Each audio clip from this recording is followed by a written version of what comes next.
Battles have been fought in many different ways throughout history, but when civilizations existed as city-states rather than large countries, sieges often became a large part of warfare. Both the defensive and offensive sides came up with ingenious designs to further their aims, many of which have even influenced military hardware to this day.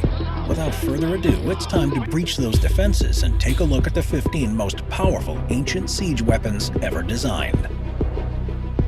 Number 15. The Claw of Archimedes. Archimedes was one of the brightest minds of ancient Greece. He spent most of his life living in the city-state of Syracuse. This coastal enclave was a vibrant center of trade and culture in the region, but was also vulnerable to attack from both land and sea. To help defend Syracuse, Archimedes designed a number of different devices, and according to historical accounts, one of the craziest but most effective was known as the Claw. These machines were apparently used to incredible effect during the Second Punic War, which saw the Romans trying to take control of Syracuse with a fleet of 60 concurrentes that were used under the command of Marcus Claudius Marcellus. It was a tactic that the Romans had used countless times before, but they were seriously underprepared for what lay in wait for them this time. The Claw of Archimedes was similar to a crane in design and would be swung out over the ocean from the walls of the city. A grappling hook would then lower down and grab hold of the front of the ship before rising up into the air and causing extreme damage.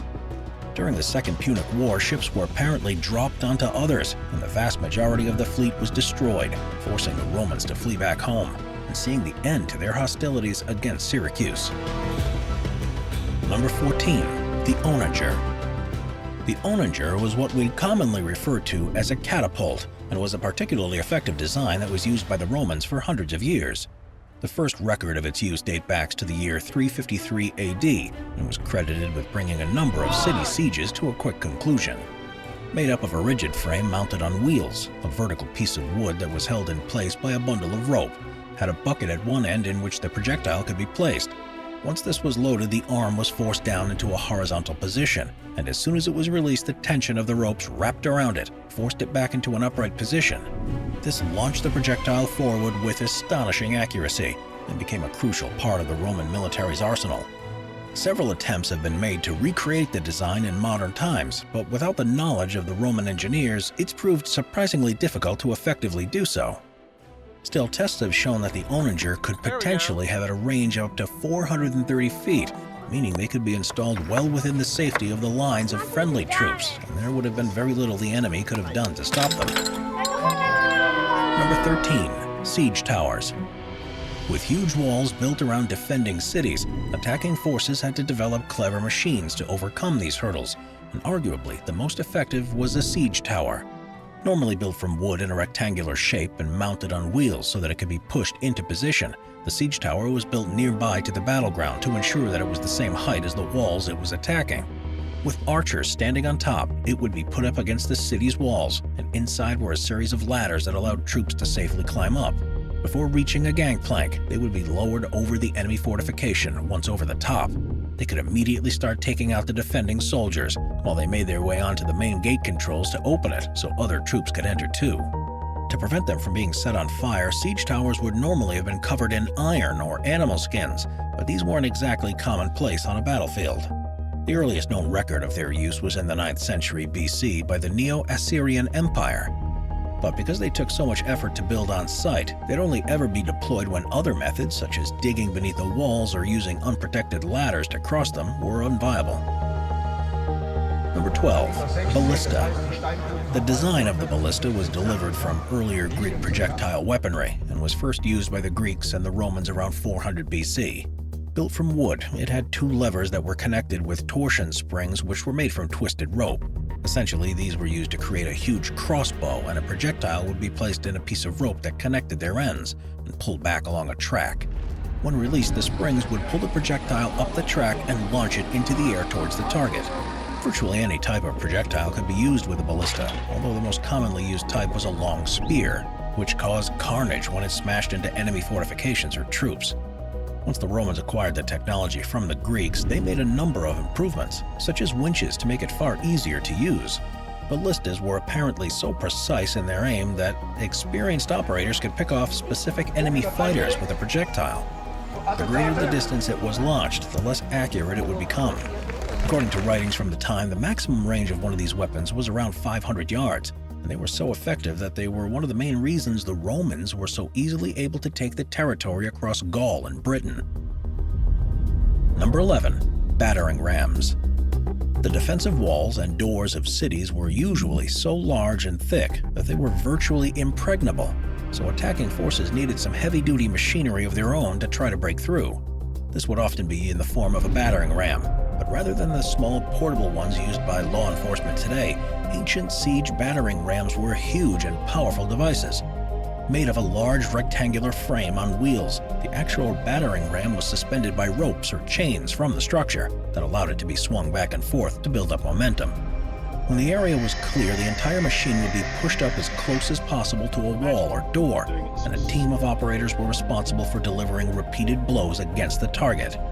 While the earlier rams were simply large logs, later designs covered them in fireproof material and had a head made up of a hardened material like iron or bone. They had the capability to deliver such a huge amount of force into a small area, and if used properly, could break through virtually any obstruction.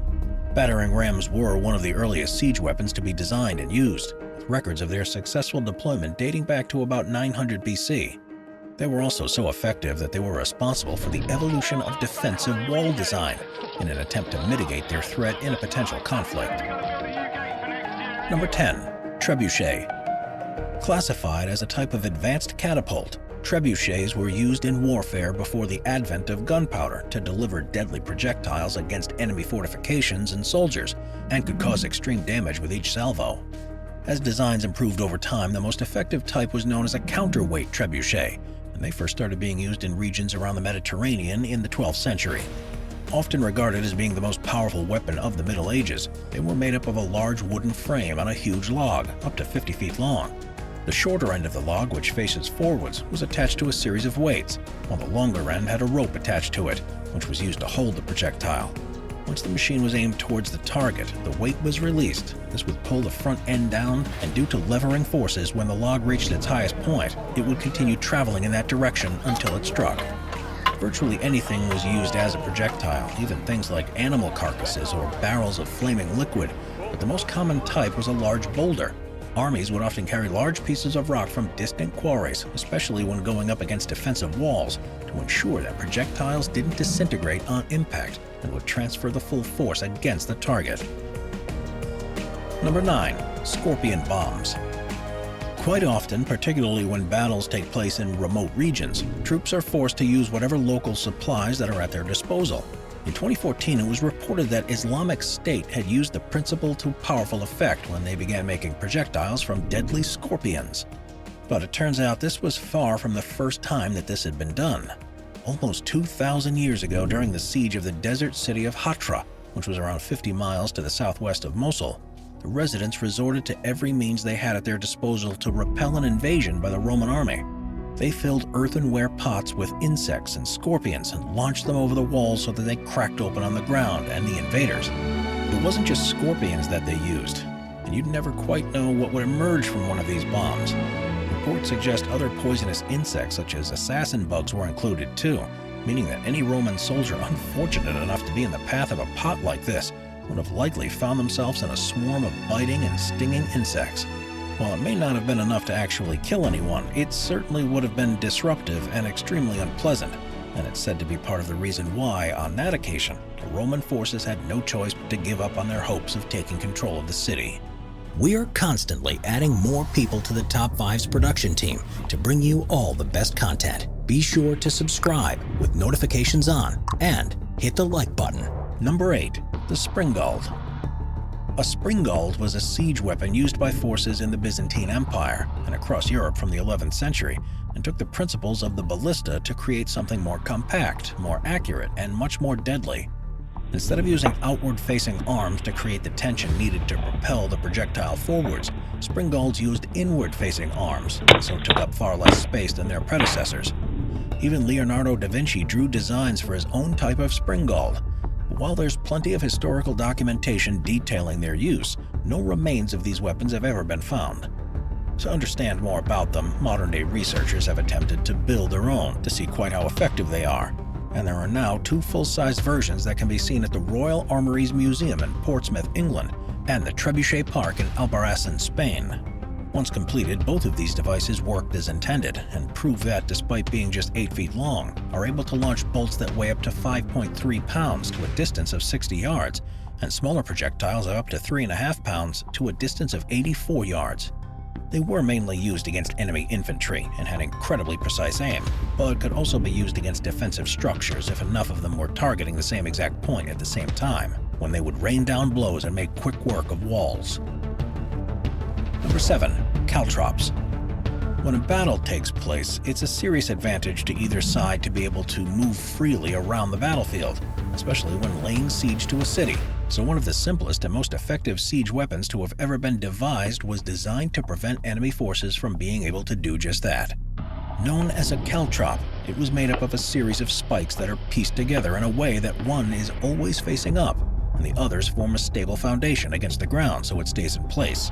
They were particularly effective against mobile troops like chariots, horses, war elephants, and camels, and would either cause such damage that they could no longer proceed, or at least provide a hazard that would significantly slow down their approach.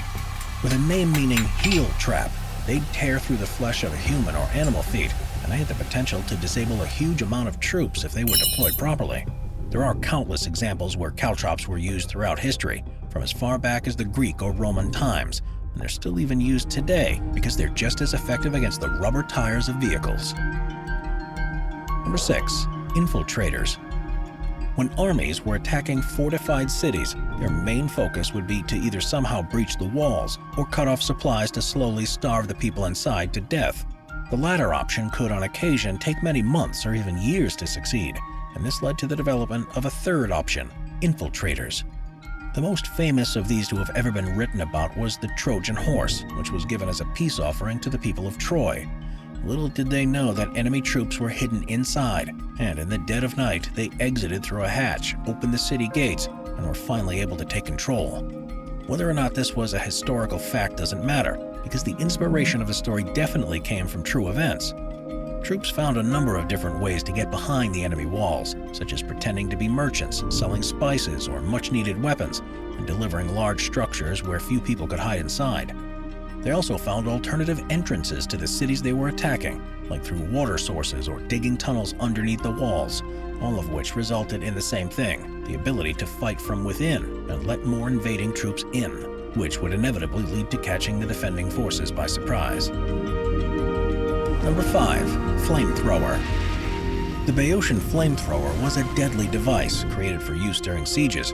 There are numerous accounts of them being used in ancient history, such as during the Spartan battles at Leucithus and Delium. It was the first type of flamethrower to ever be deployed, and the Boeotians themselves created it specifically for their assault on the city of Delion during the Peloponnesian War to take out the defensive walls.